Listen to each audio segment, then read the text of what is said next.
Good day everyone. Welcome to lecture 19 of this course on computer organization and architecture. In this particular lecture, we will start the discussion about the design of a simple processor for RISC V instruction set architecture.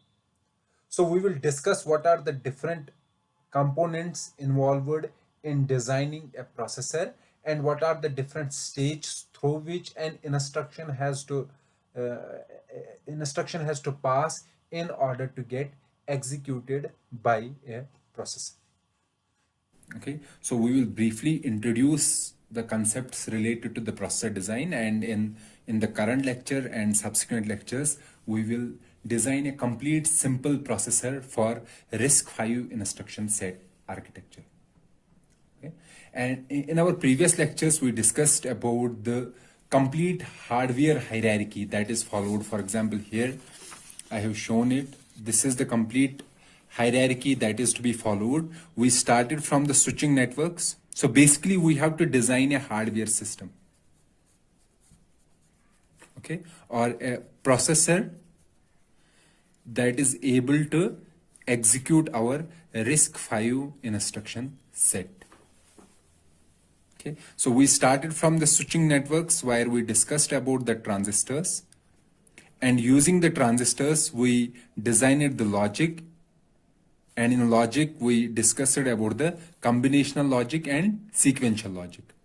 So using the combinational logic, we designed multiplexers and comparators. And using sequential logic, we designed registers, and registers can be used to design state registers and code registers. State registers can be said that these are the registers that are required to store the data, and code registers are the registers that are used to store the instructions. Okay, so up to this point we are fine. We have designed the circuits for various comparators, multiplexers and registers. Now our aim is to design the data path and control path. After designing the data path and control path, we will be able to form a complete processor. We will have a complete processor. So these two portions are remaining in this hardware hierarchy, hardware design hierarchy. And the focus of today's lecture and subsequent 2 or 3 lectures is to understand this data path and control path. So first we have to understand what do you mean by a data path and what do you mean by a control path. And after understanding the definition of data path and control path, we will start designing data path for RISC V, and similarly we will design control path for RISC V. And then this data path and control path together gives us a system, gives us the processor, and that processor will be for RISC V instruction set architecture. So let's start our discussion. So our aim is to understand data path, what is the meaning of data path, and what is the meaning of control path. So basically we have to design a processor, and the main aim of today's lecture and the subsequent 2 or 3 lectures is to design a processor. And for designing a processor, we have to design data path and control path. So before designing data path and control path, we should know what is the meaning of data path and what is the meaning of control path. Data path means the part of processor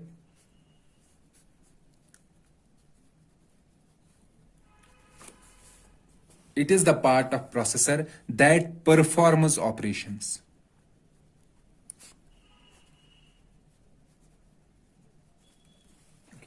Data path is a part of processor that performs operations. Okay. For example, in our RISC V instruction set architecture, we have instructions for add, subtract, add, subtract, or, nor, left shifter, right shifter, different processing instructions. And these instructions are to be processed Processed means that we have to perform the operation. And all the components, all the elements of a processor that are required to store, retrieve, and process data. So all those elements that are used to store, retrieve, and process data in a processor, that those elements together forms the data path. For example, in our processor, we have an arithmetic logic unit, ALU. We have registers. Okay, we may have multiplexers. These elements together, they form the data path. Okay, so one thing here is, let's suppose we have a multiplexer. Okay, so multiplexer is a device, or is a logic device that stores one input among multiple inputs. So here we have multiple inputs. Among these inputs, it chooses one output. However, this multiplexer chooses based on some signal, select signal or select bit. Okay, this signal, control signal, that is informing this multiplexer that which input you have to allow to go to the output. This signal, this control signal, is not the part of data path. In our data path comes this multiplexer that is processing some data, but it is processing some data under some control, under some signal, control signals. Okay, but these control signals do not come under the data path. Okay, so I hope you understood this, that data path includes only those components that are used to store, retrieve, and process data. For example, ALU is here. We have an arithmetic logic unit, and we know that arithmetic logic unit, it can perform arithmetic operations and logical operations. Okay, so this is processing the data. ALU is processing the data. So ALU is a part of data path. However, when something comes to the ALU, for example, some data, okay, and ALU performs arithmetic and logical operation. So what kind of arithmetic or logical operation? There are multiple arithmetic and logical operations. For example, addition is there, subtraction, logical left shift, right shift, and or not. Okay, so when some data arrives to the ALU, some signal is given to this ALU, some control signal that tells to this ALU, that informs the ALU that what kind of operation you have to perform. Basically, the operation is performed by the ALU, but the choice of operation, that is determined by this control signal. Okay, so this ALU comes under the data path, but the signal that informs the ALU, or that informs the ALU that what kind of operation you have to perform, that control signal does not come under the data path. Data path includes all those components. So the components may be multiplexers, ALU, registers, all those components that are used to store, retrieve, and process data in a processor. Those components together form a data path. Okay. And control path contains a control unit. Contains a control unit. Okay. And the role of control unit is to generate signals. And these signals allow the movement of data in data path. So basically, processing is done by the data path components. However, the information flow, the exact control of the movement of instructions and data in the data path that is determined by the control path. Okay, so here the signal given to the ALU, that what kind of operation you have to perform. These signals, they come under the control path and they are generated by a special unit called control unit. So the main aim of control path or control unit is to generate signals, and these signals determine the movement of instructions or data in the data path. For example, as I said, here we have a multiplexer. The multiplexer comes under the data path. However, the flow of data through this multiplexer is controlled by a signal, and this signal is generated by a control unit, and these signals come under the control path. Okay, so we can say that control path is a part of processor which tells the data path, it informs the data path what needs to be done. So data path, we can say it does not have a mind. So it can, if we give an analogy, that data path is the actual one that is performing the operation. However, the order or the control, that is handled by the control path. Okay, data path has the ability to process, but how it should process it, what needs to be done, that is controlled by a control path. So our processor has two components, has a data path, and data path, what is the aim of data path, is to process the instructions, and we have a control path. Control path is a control unit or those components that are used to generate control signals, and these control signals tells the data path what needs to be done, or these control signals control the movement of instructions and data in the data path. So we have to design the data path and we have to design the control path for RISC V 32I instruction set architecture. So after designing the data path and designing the control path, we can combine these two together and we will have a processor that will be implementing a RISC V instruction set architecture. Okay. So we will first design a data path for RISC V instruction set architecture. So this data path should be able to handle 37 instructions that we have discussed in RV32I instruction set architecture.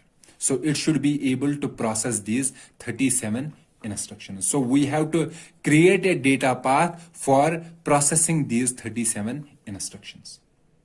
And after that, we have to design a control path, or we can say we have to design a control unit. And that control unit should be able to generate control signals according to these 37 instructions.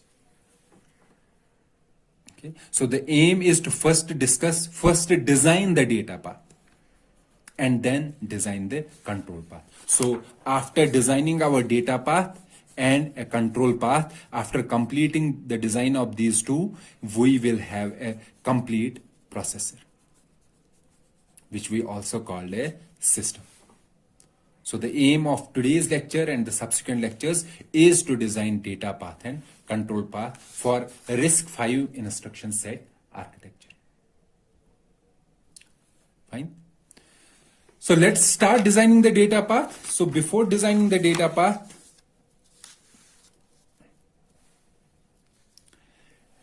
let's see how we can execute an instruction.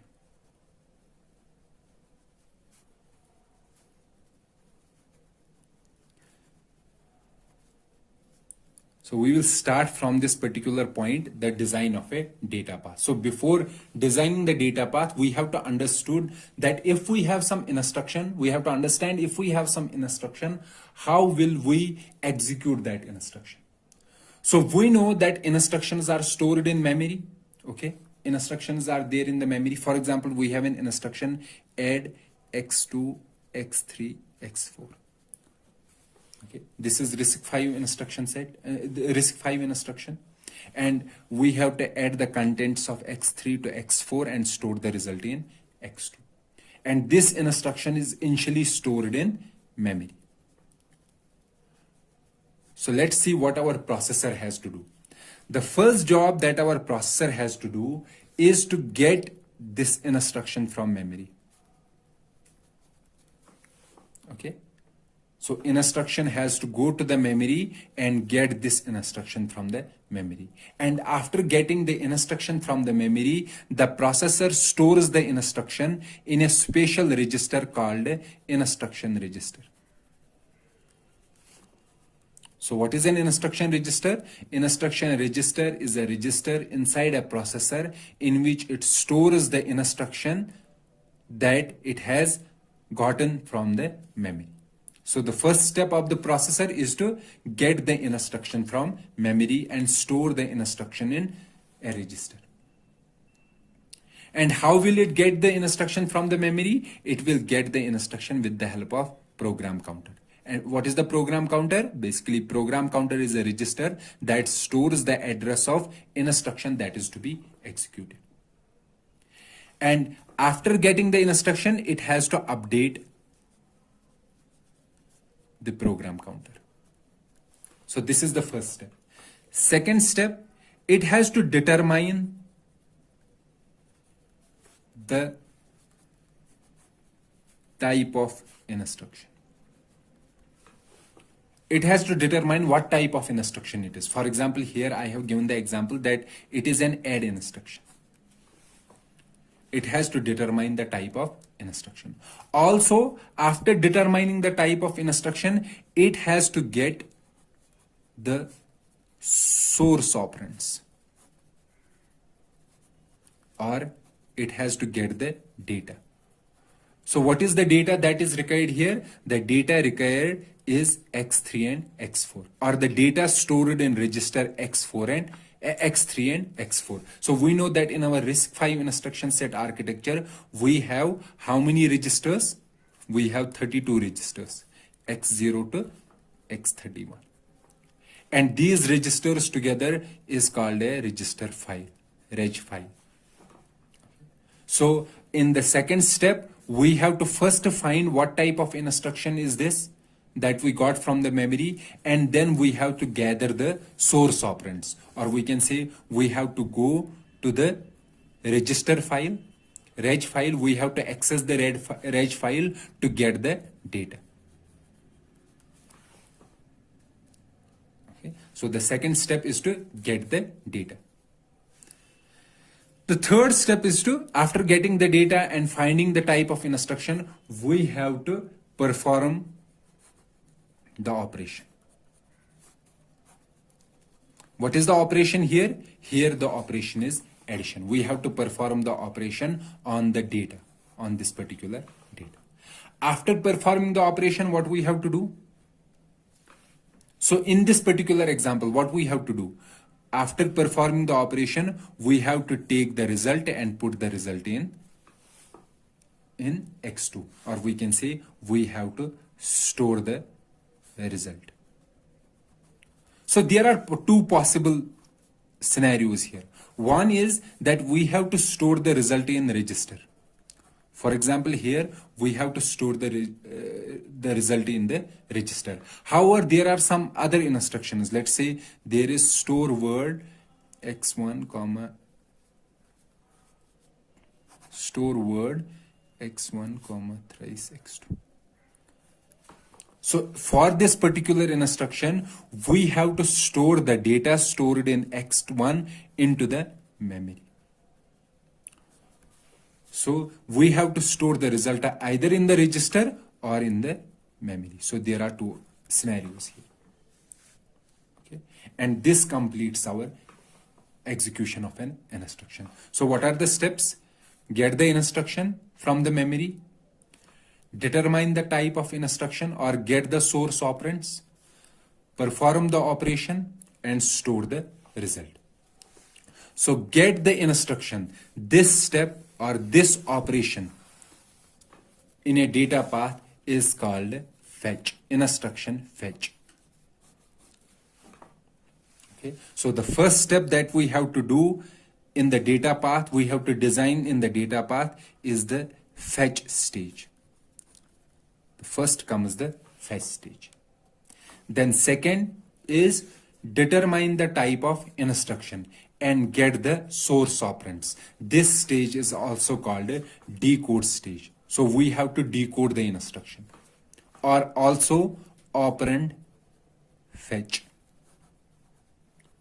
Decode stage or operand fetch. So this is called, this second step is called a decode stage or operand fetch stage. So in this stage, we have to determine the type of instruction, or we can say we have to decode the instruction to find out all the possible components in the instruction. For example, what is the source register 1, what is the source register 2, what is the destination, what is an immediate, and what type of operation we have to perform. So this comes in the second stage.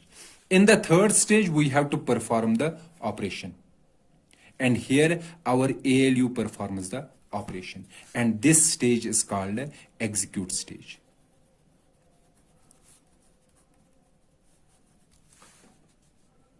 Okay.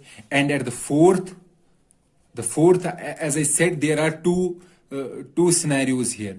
One is to store the result in memory. So in that particular case, we have to access the memory. Access memory. And the second scenario is that we have to store the result in a register. Okay. So fourth we call memory access stage. This is required for instructions where we have to store the data in memory. And the fifth stage is called register write back. Register write back is this scenario where we have to write the result in the register. Okay, so these are the 5 stages of executing the instruction.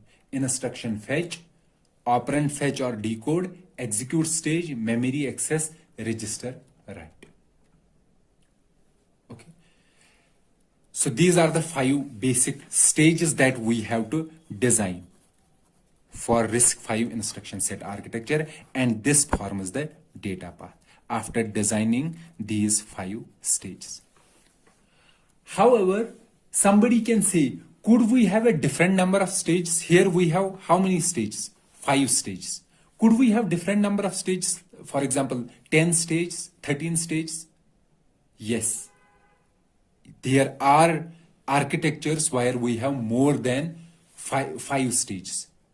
We have 9 stages in some architectures. We have 13 stages in some architectures. But for simplicity, to design a simple processor, the simple processor are designed, and these 5 stages are the basic stages that are in every processor.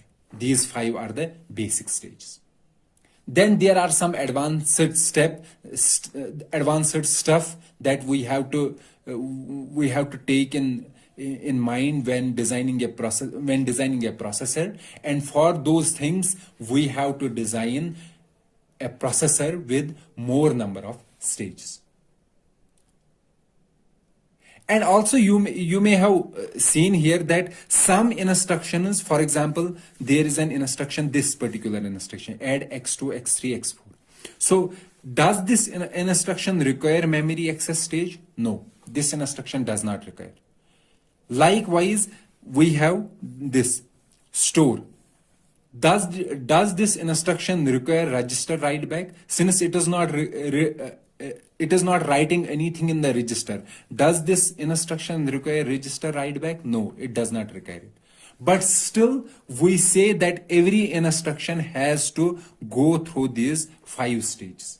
Why? Because these 5 stages are the union of all the operations needed by all the instructions. So we wanted to include all the possible scenarios. So instead of having one kind of stages for one instruction and another kind of stages for another instruction. We want to have the union of all the stages, and these 5 is the union of all the stages that the instruction has to follow in getting executed. And there is in RISC V, there is only load word, or we can say load byte instruction that has to go through all the 5 stages. It has to go through the fetch stage, decode stage, execute stage, memory access stage, and register write back stage. It is accessing the memory and also writing the result in the register. For example, load word says, here is an instruction. So it says that load the, so it will first access the instruction. It will first fetch the instruction. The processor will first fetch the instruction. So this instruction has to go through fetch stage. Then it has to decode. Okay. Then it has to execute. Executing the load instruction means finding the effective memory address. So in the execute stage, we will find the effective memory address. In memory access stage, we will go to that address and bring data from that address, from that memory.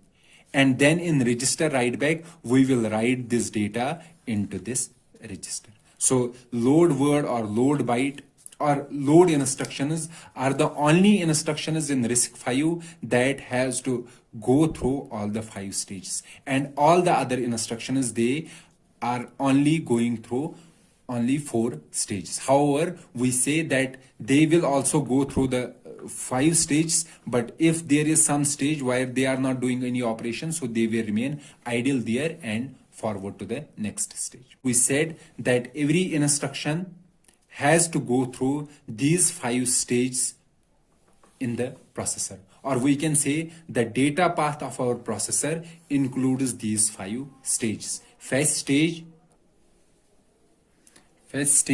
decode or operand fetch, execute stage, memory access stage, and register write back stage. So in this particular lecture, we will design each stage for RISC V instruction set architecture. So let's start with the fetch stage.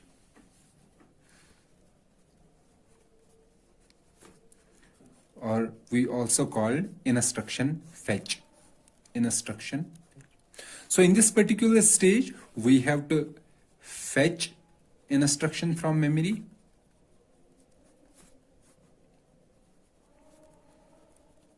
and we have to update the PC, update program counter.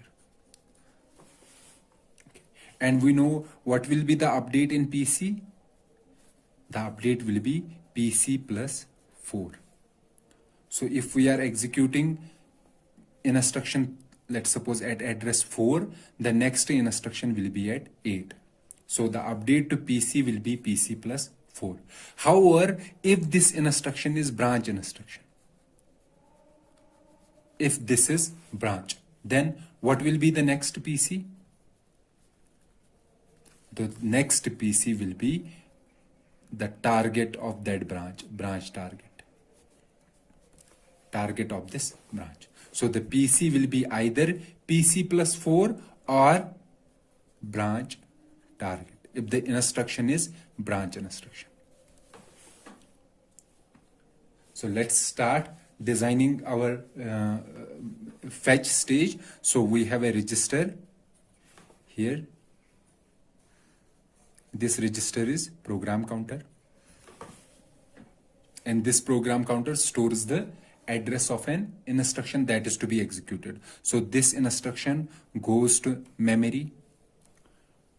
Which memory? Instruction memory, or we will say simply a memory, and this memory gives out the instruction,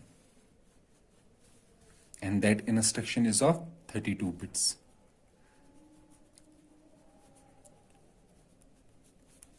Okay, so from PC we go to the memory, and from the memory we will get the instruction, and the same PC is to be updated. Okay, and what is the update? The update will be either PC plus 4 or PC plus 4 or branch target. Okay, so we will say the update will be, let's suppose it is 4. So here we have PC plus 4. Okay, so it will be either PC plus 4 or a branch target. So from these two, PC plus 4, this one, and branch target, we have to choose one. And we know that from two items, if we have to choose one, we have to use a multiplexer. And this multiplexer chooses one. And the chosen one goes to the PC register. If the chosen one is PC plus 4, so the update will be PC plus 4. However, if the chosen one is branch target, the PC will get branch target. However, should we choose branch target or PC plus 4, that is determined by a control signal. And what is that control signal? Control signal will be is branch. And we will see who generates this control signal. This particular control signal is not generated by the control unit. Basically, there are some control signals that are generated in the data path itself. And is branch taken is one of the control signal that is generated by the data path and not by the control path. So if the branch is taken, okay, then it takes this branch target as the output. However, if the branch is not taken, then the next update will be PC plus 4. PC plus 4. Is branch taken? If, for example, if there is an add instruction, since this is not an this is not a branch instruction. So for this particular instruction, for the add instruction, the control signal is branch taken will be 0. That means not taken. So it will choose PC plus 4. So for all the non-branch instructions, is branch taken will be 0. However, for the branch instructions, is branch taken will be either 1 or 0. If the branch is taken, it will be 1. If the branch is not taken, it will be 0.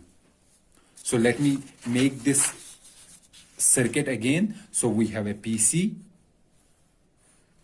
program counter, and this program counter goes to the instruction memory, IMEM, and from the instruction memory, we will get 32-bit instruction. Okay, and this PC is updated. Either we have PC plus 4, so here this is PC plus 4, or we have a branch target. Okay, and from these two we are choosing one, and the chosen one is given to the PC program counter. Okay, and this choice is done with the help of a control signal called is branch taken. As I said, is branch taken is 0 for all non-branch instructions.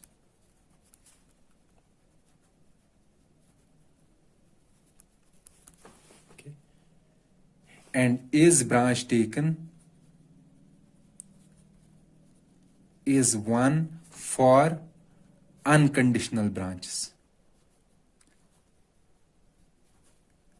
So what is an unconditional branch? Unconditional branch will be function call. This is unconditional branch. Unconditional branch means the branch which is always taken. So since there is no condition check for calling a function, so this particular function call will be an unconditional branch. It will always be taken. Or we can also say return.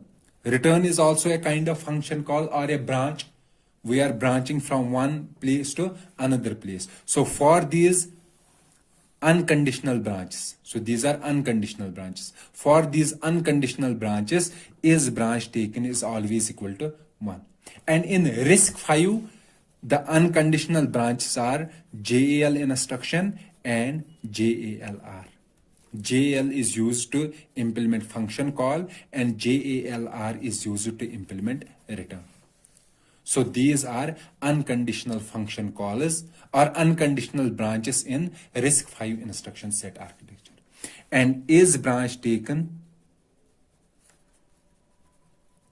is 0 or 1 for conditional branches. So conditional branches are like BEQ.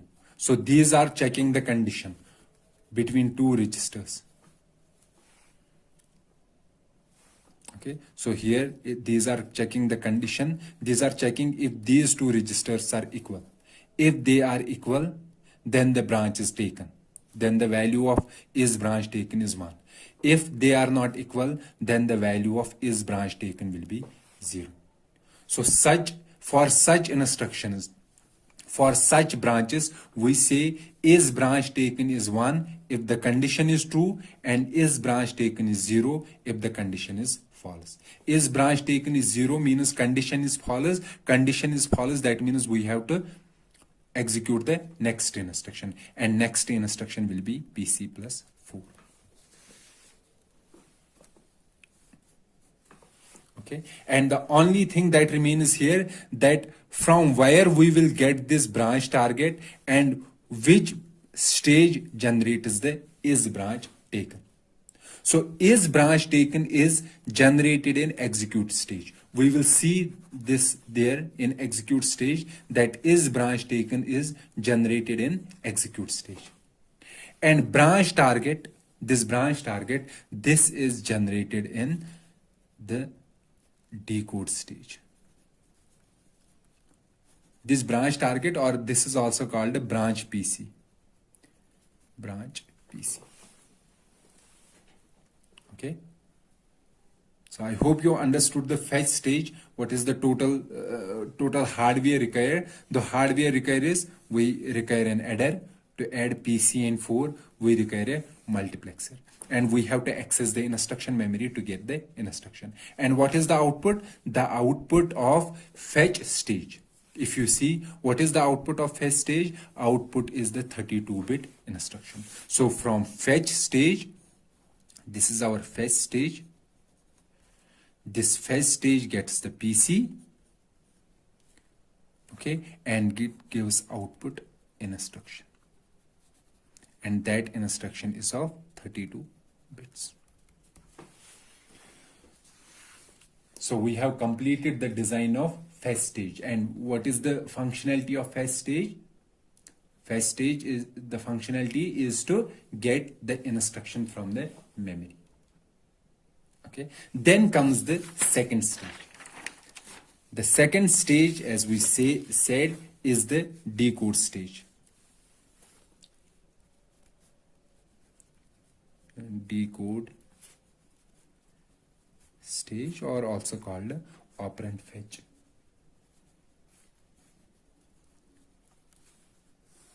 So we have to design the decode stage and operand fetch stage for RISC V instruction set architecture. And what we have to do in the decode stage, first thing is instruction is to be decoded.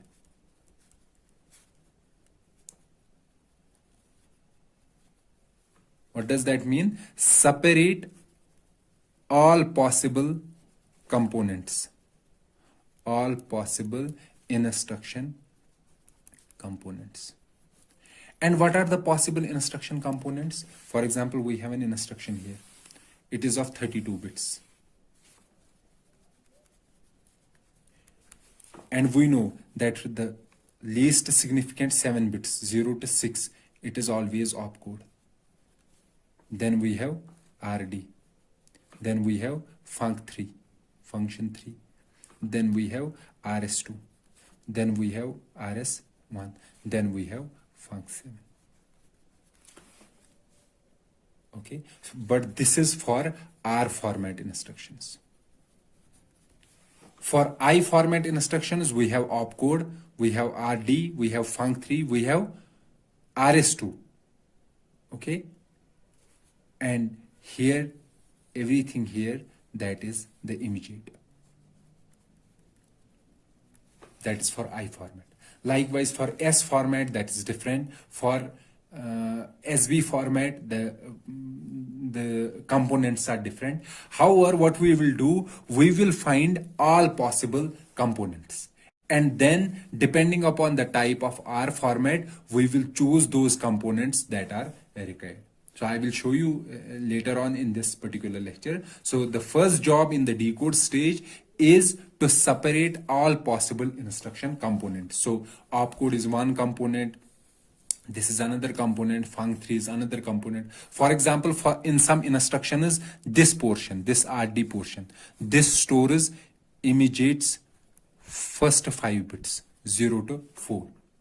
And in some other format, this portion stores immediate 1 to 4 and immediate 11th bit. Okay. So for different formats, every component has a different meaning. And depending upon the type of format, type of instruction, we use those components which have the meaning.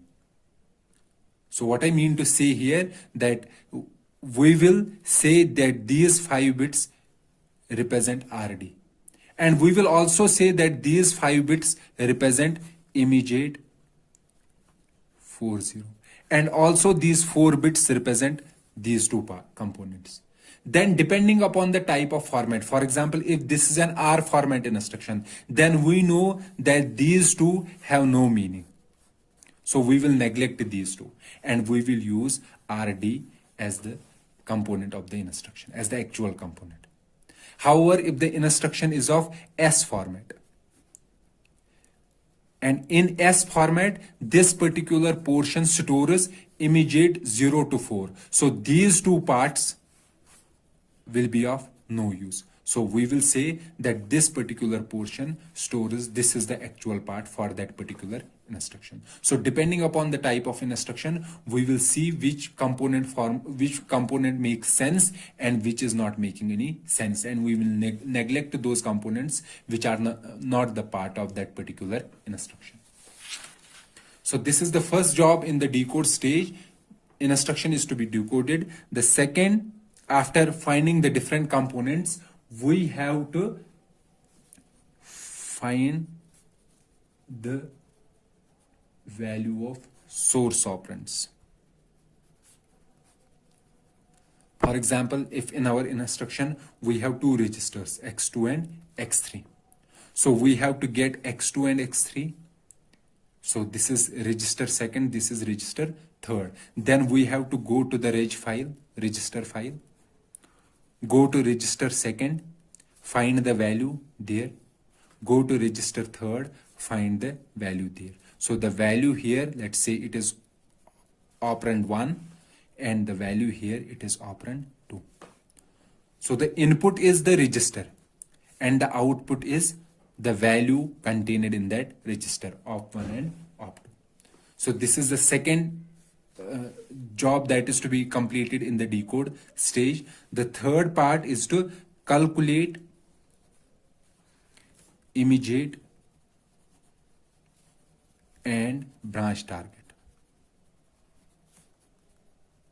So in some instructions, there is an immediate embedded in the instruction. So for example, for I format instructions, so there are 12 bits, 12 bits of the immediate in the instruction, and they are stored in the most significant part of the instruction. And using these 12 bits, we form a 32-bit immediate. And that 32-bit immediate is formed by sign extending these 12 bits. Or if the instruction says that it is an unsigned number, then we extend it by adding zeros at the beginning.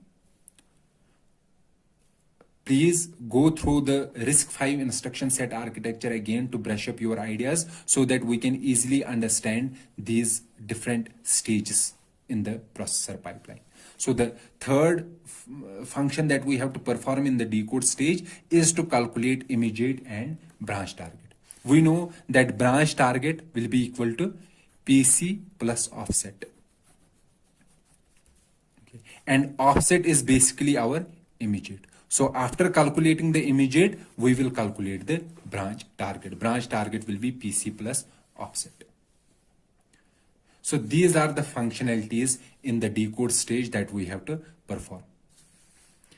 Let's see how each of these functions are performed in the decode stage. 1, 2, and 3, one after the other. So let's start with the first functionality, and the first functionality was decode the instruction.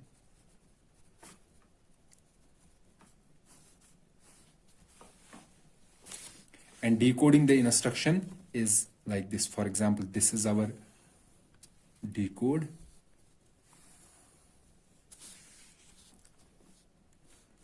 Decode logic.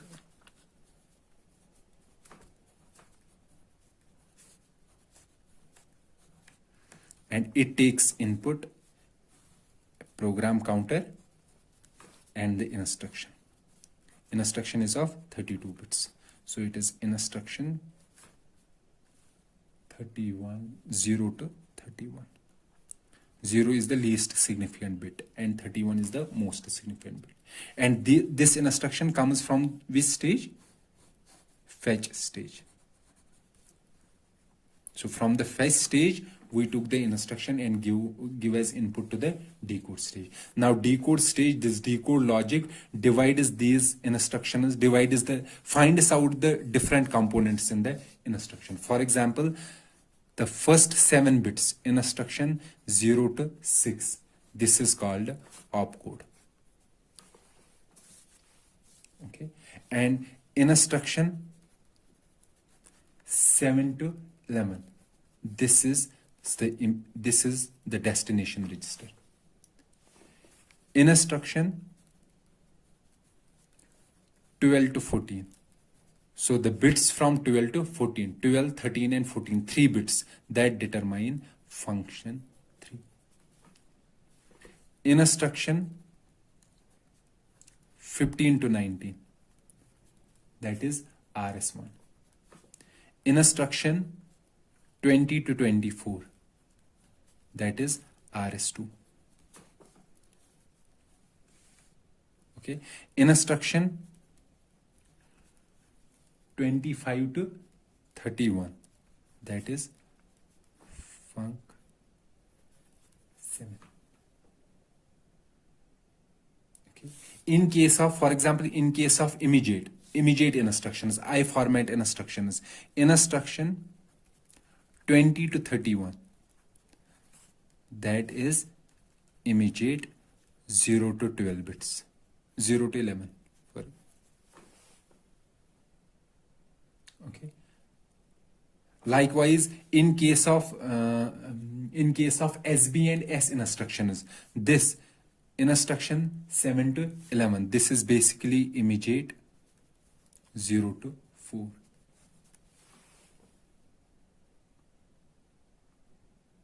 Okay. In case of SB instructions, instruction 8 to 11, 8 to 11 is the immediate 1 to 4 in case of SB instructions, and instruction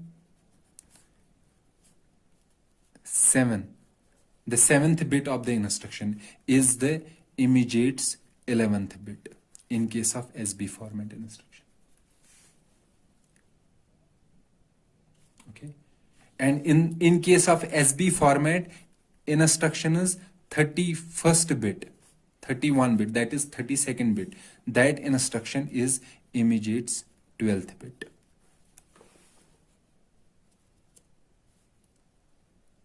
Okay, and in case of U format instructions, instruction 12 to 31 is the immediate's bits from 12 to 31, and the remaining least significant bits will be all zeros.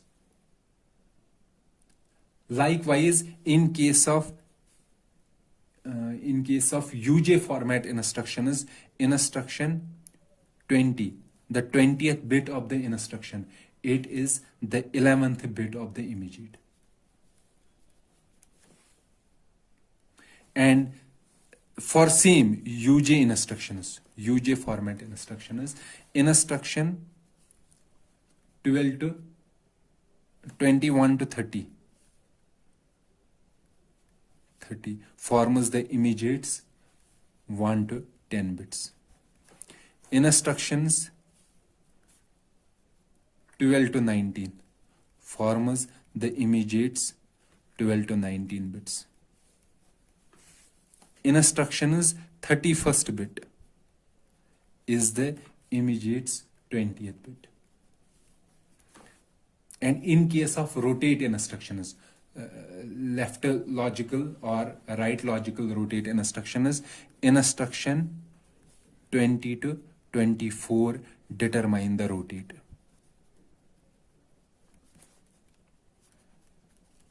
So it is the job of decode logic to find out all the possible components that may be there in the instruction. Let's say, for example, we have an R format instruction. R format instruction. What our decode logic does, it will find out this, everything here. But we know that in R format instruction, this is of no use, this UJ format. So later on, it won't use these particular components. So it will ignore these components. And it will use only those components that make sense in case of R format. For example, OP1, RD, Func3, RS1, RS2, and Func7. It will ignore all these components. But it will find out all the components. Initially, it will find out all the components that may be there in the instruction. However, it will use only those parts, only those components that make sense for that particular instruction. Okay, so this is the first job of the decode stage. That is, decode the instruction, find out the different components of the instruction. And the second functionality is to find the source operands.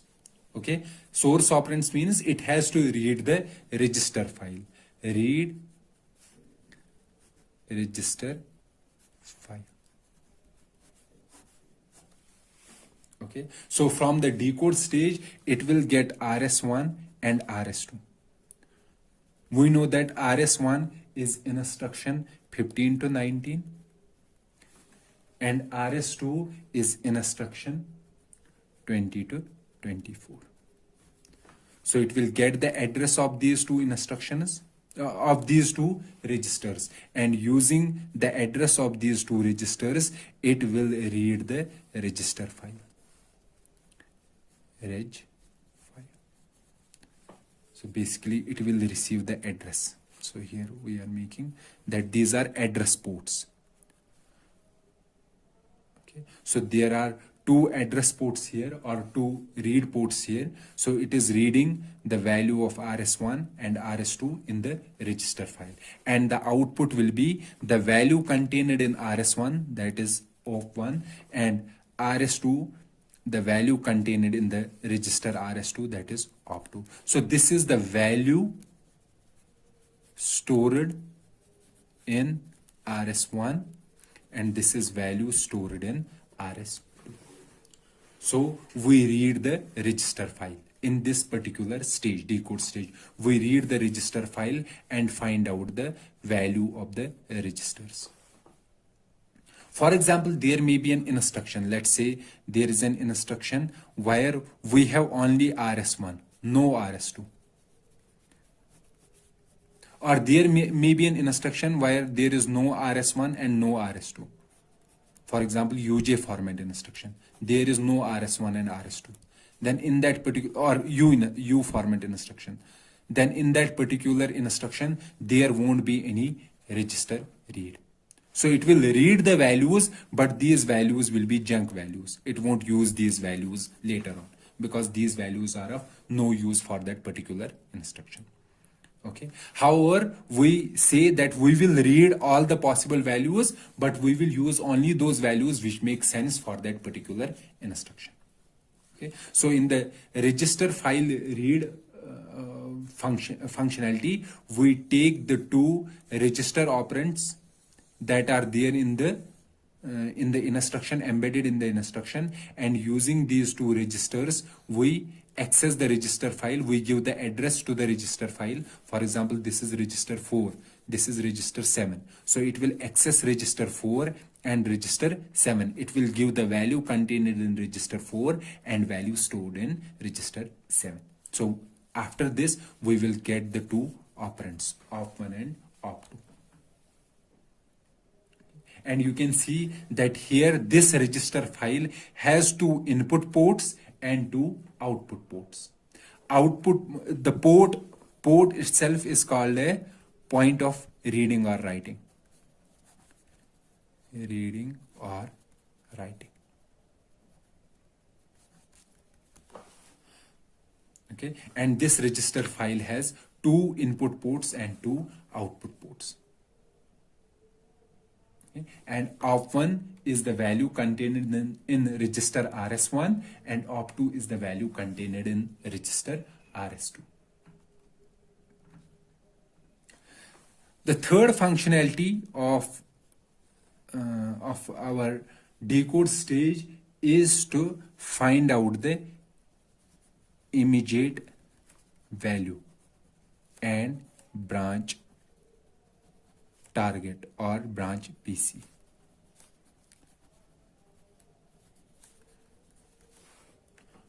Okay, so the third functionality in the decode stage is to find out the immediate value and branch target or branch PC. So we will discuss about the third functionality, design the logic for implementing this third functionality in our next lecture. Till then, goodbye.